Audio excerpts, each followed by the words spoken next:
let's just say a little bit about regular expression history. We left it at a stage where they were defined by Stephen Kleiner in the early to mid-50s, but he was a theoretician. You just wouldn't believe that he was, yes, he just thought of things as being strings of characters. He never thought of them in a programming context at all. So we owe a lot, as ever, to Bell Labs and Ken Thompson for actually having the foresight to see that for pattern matching in editors, pattern matching in database and document searches, heaven sent things.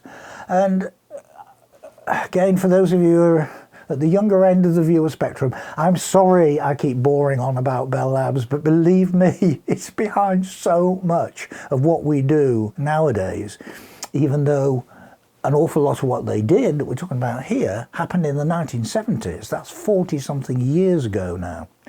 So what happened was they made their first appearance in the editor in Unix and in an editor called QED that Ken was very fond of. But how did they progress into other Unix software? And then how did they progress out of being in Unix-only software to migrate into things like Python, Perl, PHP, and so on?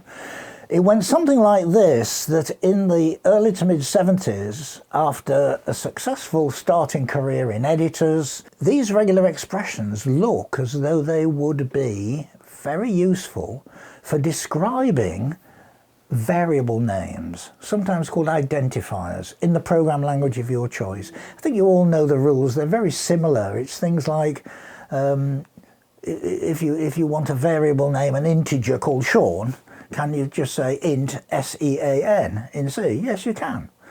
So we had the whole notion then of reserved words for the types of things maybe, but other words which weren't reserved, you just make them up as you go along, like Sean or circle or Fred or Dave or count one. So there's a fairly, how shall we say, uniform take-up, more or less saying that it's very common to say that a variable in the language of your choice must start with a letter, so that the compiler doesn't get baffled into thinking it's the start of a number. It starts with a letter, but then carries on with any mixture of letters and digits for as long as you like, in principle. So, yes, in the middle 1970s, a front end for compilers was developed. They're often called lexical scanners, things that actually take it in character by character and are responsible for saying, oh, that's a reserved word. That's float in C. That's a reserved word. But other strings of characters saying, well, clearly in that position, this person is trying to name that variable with a certain name. And this front end, since the process I've just described is called lexical scanning, was just called Lex. It was written by a guy called Mike Lesk. Those of you into Unix history will know he wrote the Tubble preprocessor for the T-ROF typesetting suite. He also wrote a database analysis program called Refer, and he took on the task of writing this compiler front end that would do the reserved words, the variables, the simple bits and all that.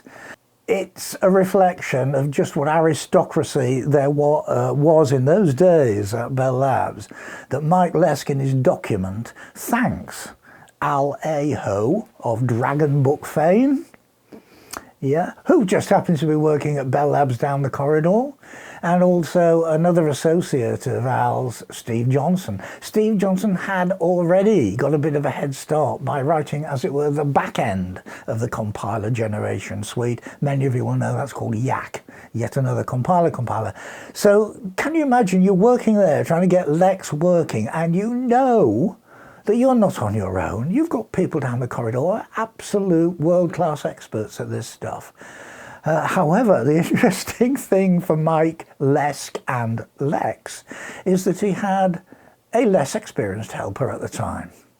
Some of you know this story. If you look at the documentation, you'll find that a certain intern grad student in the mid-70s did the second version of Lex. He rewrote Mike Lesk's original.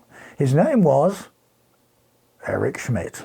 And some of you will say, not the Eric Schmidt, not the guy at Google. Yes, the Eric Schmidt, who now many, many years later, is he currently chairman of Google? I lose track of Google and Alphabet and everything. So yes, it's poor old Eric. He comes to Unix conferences still. He still gets hands going up, giving him bug reports on what he did back in 1975.